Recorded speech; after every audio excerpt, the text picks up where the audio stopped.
Saban winning a record seven national championships, including 6 at Alabama, where he created a college football dynasty. This story was first reported by ESPN's Chris Lowe in the last hour. The 72-year-old's last game was at the Rose Bowl in a semifinal loss to eventual champ Michigan 9 days ago, but he called this season, quote, one of the most amazing seasons in Alabama football history. And this marks the end of one of the most dominant eras in college football history, maybe the last dominant era we will see. Since Saban took over as Alabama's head coach in 2007, the Tide lead all of the FBS in practically everything. There's maybe no one better and better way to sum it up than this. Saban winning 6 national titles in the last 17 seasons in Tuscaloosa with the Crimson Tide. The host of the College Game Day, Rece Davis, joining us now with much more. RD, first reaction to Nick Saban deciding to retire.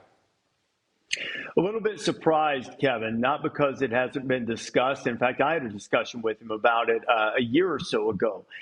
So it has come up from time to time over the last several years. But I thought that he probably wanted to stay on for a few more years, because I sort of joked with him. Most coaches I've known, all of the pressures, all of the things that are demanded of them, chips away at their soul a little bit. I always felt like Nick needed it the way the rest of us need oxygen. And I think that's true. And I think that's part of what made him great. So a little bit surprised, but at the same time, given what he's accomplished, given the changing landscape of college football, which he has adapted to brilliantly, but didn't necessarily agree with, I guess it's not totally stunning in that regard. Mentioned the changing landscape. That is NIL, that's the transfer portal, that is these mega conferences coming together. You've been around Saban through the years, specifically a handful of times this past season, when they turned things around. Leading into Rose Bowl weekend, what did you notice about Nick this season and this past weekend?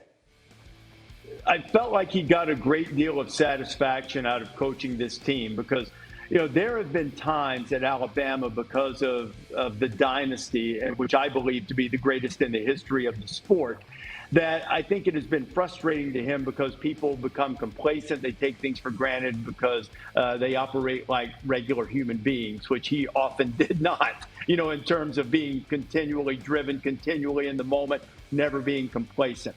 But I believe this team, because it had a lot of room to grow, was very satisfying to him. And I certainly believe it was one of his best coaching jobs to take this team, make him the SEC champion, get them into the playoff, be a play or two away from getting into the national championship game. So I believe there was a certain sense of he was confident, relaxed, happy with the progress that his team had made. But I think he's been a lot different the last several years than he was, say, when I first met him when he got the job at Michigan State.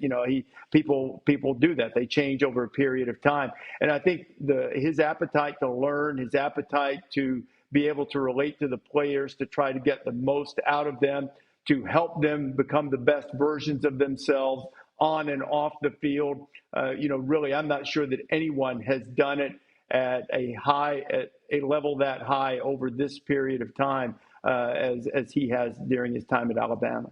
What should be next here for Alabama? Because when you look at the coaching tree, it is long and extensive here for the Tide.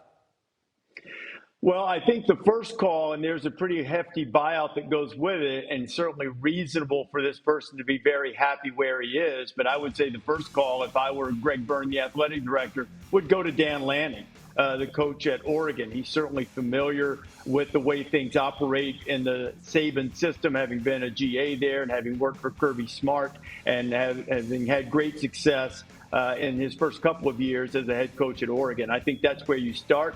I would say that, other guys that you could look at potentially. And again, let me reiterate, these guys all have great jobs. Maybe they're very happy where they are and, don't care to move.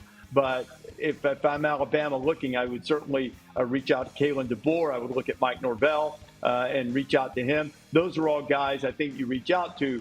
The tricky part then becomes, who's willing to follow this guy, with Yes, 6 national championships and a few bounces of the ball away from 8 or 9, 7 including LSU.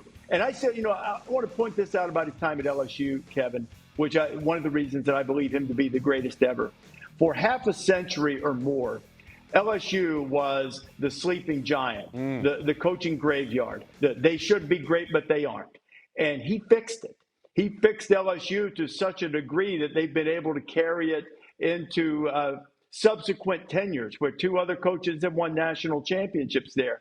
So there is plenty in his Alabama legacy to make him the greatest of all time. But when you factor in what he did at LSU and really the rebuild at Michigan State too, in addition to his defensive acumen, it's a pretty short list for those who might have any argument to the contrary. And that was naturally going to be my next question. Legacy is a word that gets tossed around a bit much, but it can be applied here, no doubt about it. And when you look at his credentials, the greatest of all time, Rece, we appreciate your thoughts on Nick Saban retiring.